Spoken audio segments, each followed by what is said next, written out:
Welcome back to another really cool episode of Dazed and Infused. We're privileged to have Gilbert Milan here, aka Berner. Welcome to the show, Berner. It is so nice to have you here. Thank you for having me, my brother. Appreciate it. I appreciate you being here, man. I'm going to start this thing out just like I start every show. What's your historical relationship to cannabis? What's your background story? Man, I fell in love with it when I was very young. First time I tried it was in Arizona. I thought I knew what weed was until I came back to home to visit in the Bay Area where my dad Yeah. was. And then I really fell in love with it. And ever since then, I've just been an enthusiast, activist, and obsessed with it. Yeah. Well, everything you're doing is showing it and showing your love for the plant.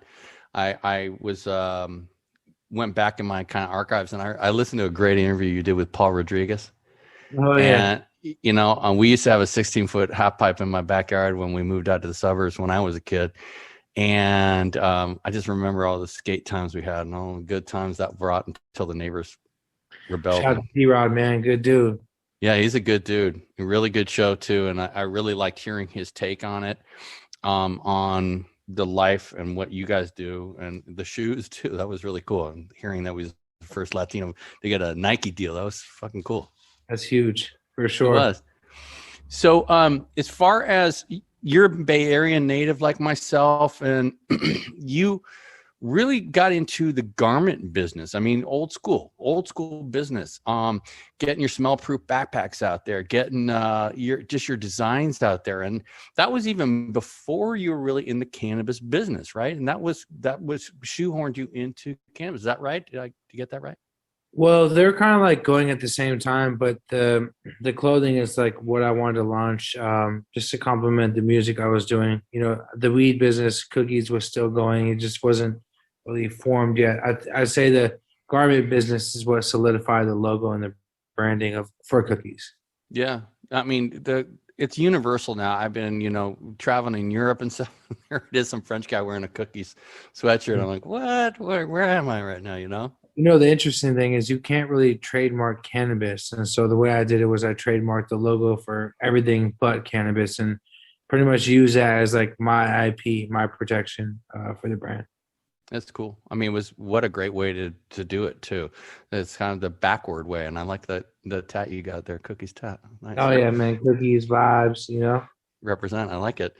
So, do you think growing up in the Bay Area, so many people that I've had on the show, like Alia Voles, whose mom was Merity Voles, and she did the original brownie, slinging brownies from 1966 down to 1974, and so much cool creative energy happens out of the Bay Area, not just in tech, but what you do, what she did. It's a neat place to have an incubator, so to speak, right? Yeah, the Bay Area is like the home of the independent blueprint, I feel like, whether it be like, cannabis, clothing, music, etc. Very influential place. A lot of people come here and get game. LA artists, New York artists, they get game just on business, culture. And so I feel like the Bay Area has a lot to do with what I'm doing right now, for sure. Yeah. Let me ask you just a general question. This would be something like my dad was in the garment business his whole career, right? And he started out with a brand called Sierra Designs, and he was with North Face, did a bunch of brokering deals with North Face way back in the day. Do you feel that culture dictates fashion, or does fashion dictate culture? It's weird. I think it's a fine balance because culture does kind of dictate what's hot in fashion, but then again, someone kind of puts something on and it makes a fashion statement, then it dictates culture. So it all depends on how it's introduced. I feel like chicken and egg thing, right? Yeah. Which comes first? As far as retail driving cannabis, though, right? And what you're doing, do you think there's other people who are trying to do what you did and try to emulate that? I don't see a lot. I have a brand right now called Shuggies. It's out there in a lot of stores. We're in a couple of your stores, by the way. And Cookies Melrose, and I think we're in a couple others. Oh yeah.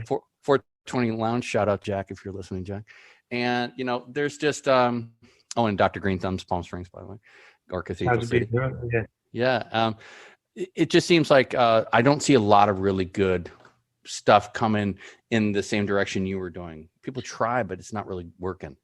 They're definitely trying, and I welcome everyone that, to the challenge of trying to build a brand and scale and keep quality. And my only ask is, if you're going to do it because you love it. Don't do it for a money grab. Don't do it because I'm doing it. Don't do it because it's the cool thing to do right now. Like, do it because you love it, and you're going to be in it no matter what. There's a lot of ups and downs in this business. I've been up working since fucking 5:30 a.m. I have work to do until about 10.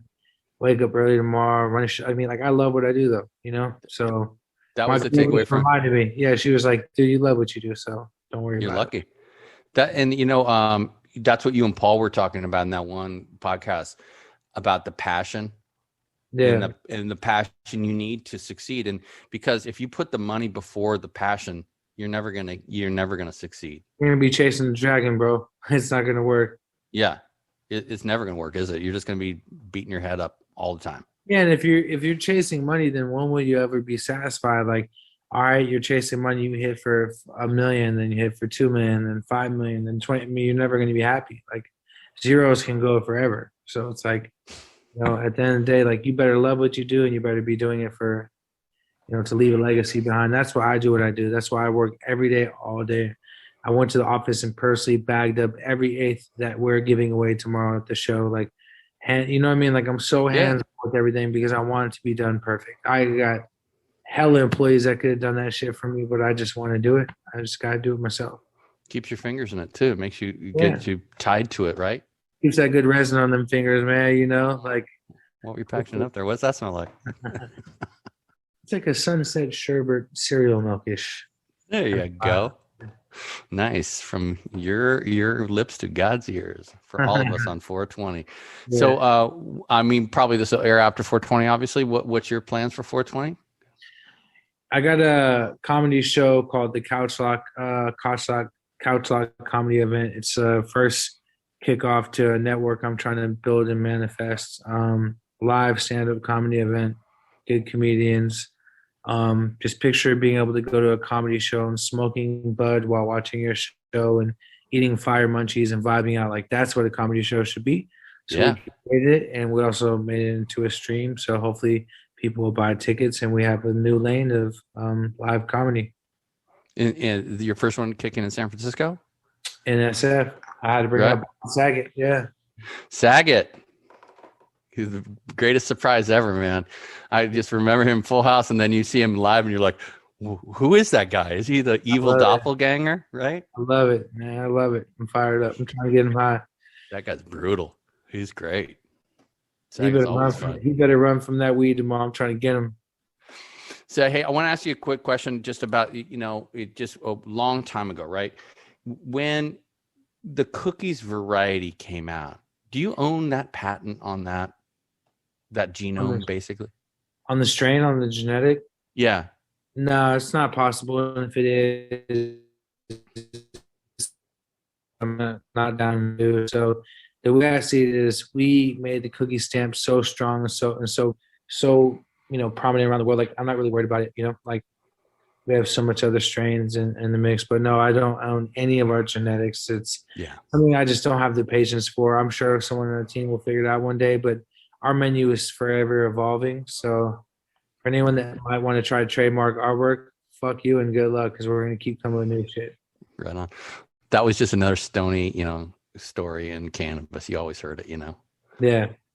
Well, it all came back to you, though, how smart you were, too. So that's cool. Right on, man. It doesn't hurt, right? Yeah, no, not at all.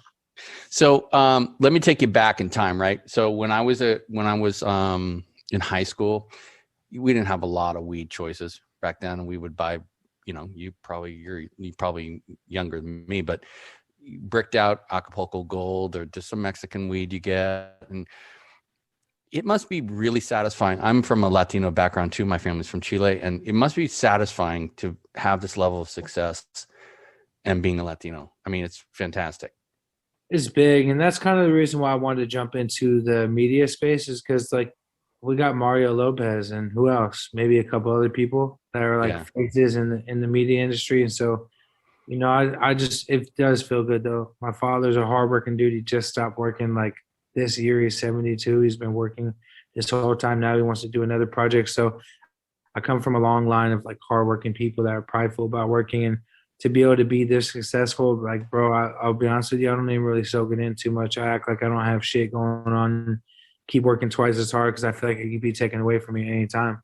Yeah, it could be, right? You It never could, know, right? yeah. And that's a good message for the people at home listening to me. It's like, buckle down, do hard work, and it will reflect on your kids, your grandkids. It shows. I mean, hard work shows, and sometimes it's hard to explain that to people. It really, really Yeah, my is. daughter has a clothing line. She's 13. She's just following in the footsteps, and I see her getting innovative and creative with her brand, Heart Blaster. And I think, I mean, she's seen me doing it her whole life. So it's cool to see that she's not going to be like, oh, dad's well off. I could just hang out. Nah, she wants to be an entrepreneur too at 13. That's God how it's bless tight her. to me. Yeah, it's tight. That's good. Bless her. That's fantastic. I wish my daughter would. She's doing her art thing up at University of Oregon right now, and, But and that's very creative too, though. yeah, Art is it's a I'm whole world of its own. I'm proud of her. Shout out Betsy if you listen to this interview. So keep at it. Um, um, let me ask you about retail. Okay, the environment that we're currently in, right? It's getting kind of crazy out there, and you have huge groups coming in. Obviously, your group suffered horrible losses down on Melrose during the riots and all that stuff. I went by your store, not a pretty scene. A lot of places got burned out, but it's a tough environment in retail, especially in cannabis due to taxes and the rest of it.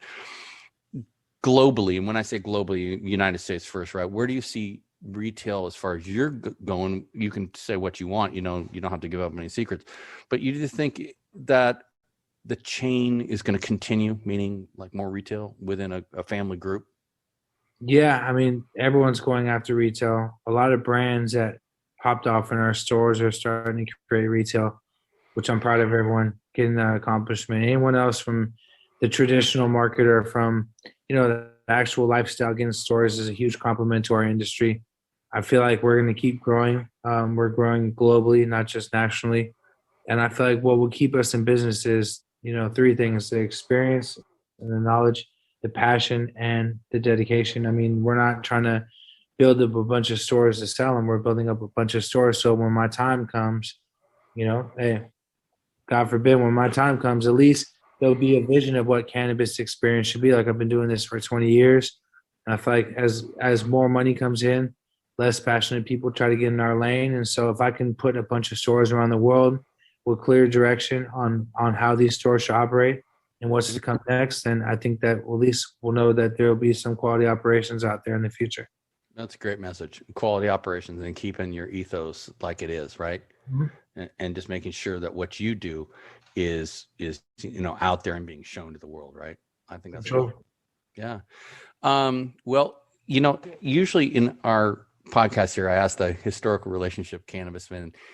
We also ask a Stony story. Yeah, good Stony story for anybody at home. It could be about yourself, your brother, your mother, anybody. Doesn't need no Yeah, of names in course. this. Oh, there's a lot of Stony stories. Would be a good one, man. Fuck, there's so many goddamn stories. I mean, you want one with the law, funny story, like what kind of Stony story you want? Stony story where you're just like, man, I end up in 5 states away in my underwear. I did not know how I got there. That kind. Well, I'm not gonna say no names, but I was with a couple artists one time, and there's some new hash that we came up with, and one of the artists convinced us all to hit it in a big ass bong, and we hit it, and two of the three artists with us wanted to go to the hospital, and they made me feel like I had to go to the hospital. And we're all sitting on the floors, and people are like, "Take me to the hospital, take me." I'm like, "What the fuck is the hospital?" Like the hospital. I'm like, "Oh man, fuck." So, and major anxiety came within a bunch of really big rappers. And if you can only imagine who they were, you'd probably laugh even harder. But it took us all saying, "Hey, if we all feel like we're about to fucking die," because this one guy said he felt like he was gonna die, and it all hit us like it must be in our head. So like we decided to just roll a joint with no hash, and we ordered a crazy amount of food, and probably got food poisoning from eating so much goddamn food. But we ate the anxiety away and smoked more. But it was funny to see rappers of that caliber all thinking they were gonna die together. It was pretty fucking epic. That's pretty good. I like that one. Yeah. So we don't leave that part behind. Obviously, you're a great artist, musical artist. I've listened to a ton of your stuff over the years, Thank and you. you continue to produce. You continue to get stuff out there. Anything new on the horizon, different in terms of the genre, or? A lot. I just left LA. I just knocked out another album, solo album. Me and Be Real knocked out another album produced by Scott Storch. I'm working on an album with Ozuna, huge Latin artist out of PR, Puerto Rico. Uh-huh. And I'm working on an EP produced by Stephen Marley, and I've never told anyone, but you got a good vibe, so I'm gonna tell you, and you can share it on your platform. But I've never told anyone about the project with Ozuna, which is a pretty big deal for me, and the project produced by Stephen Marley, which is like fucking life bullshit. Wow. That's cool. Thank you for sharing. Appreciate it, man. And I'm trying to get Bob Weir to work with me on a project. We did that thing at his St. Patty's Day stream, and people reacted well to it. And I hit up the big homie like, man, come on, Berner Bob, dude, what up? Let's get it cracking. Over at Sweetwater? At TRI. All right, on. Okay. Are you still you live back in the Bay? You back up here? Yeah. Right on. I can tell you got similar daylight going on behind you that I do here in beautiful studio in San Anselmo, California. So, yeah. Well, I really love having you here, man. And I appreciate you having Shuggies in some of your stores. And I appreciate you having Lil Nicky's pre-rolls, which are the brands we make and carry. And I really appreciate that. Let's hear just a little more before we part about the Couch Lot Network and how people can find you. Yeah, so you could find me on Instagram at Berner415, Berner with an E. You can find me on Twitter, same handle. And the cool thing about Couch Lock Network is it's a dream. It's my passion play. We're going to start off with stand-up comedy, live stand-up comedy.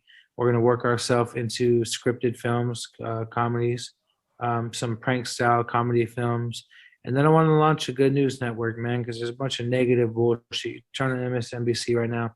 There are the chaos and the riots are going to happen, man. It's like, why don't you protect some positivity? Put this motherfucker in jail and give him what he's fucking deserved. But even if there is going to be some riots or, some tension, why the fuck program everyone with it? So my goal is to create a good news network that just sheds light on the positive things that happens around the world. People helping each other, people saving each other, us getting out of Corona, all the good things going on. No one ever focuses on. God bless you, man. That is the best messaging I've heard today. I mean, the negativity is fucking strangling us. It's bad, and it's hurting everyone from our kids to ourselves. And that's why I named my rolling paper company Vibes. And that's why I'm like trying to do, the Good Vibes Network on Couch Lock. So it's like, people got to preach peace and love. We're from San Francisco, man. We're from where the fucking hippies laid in front of buses when there was war going on. So yeah, we just got to keep being advocates for good vibes and peace. If there's one messaging that cannabis could bring to the world, and that is like, we're all in this together. We all got to fight the good, peaceful fight. We all have to represent and really bring peace and love to everything we do. And the negativity right now is so brutal that that has to be quashed. We have to put our foot down on the neck of the negativity,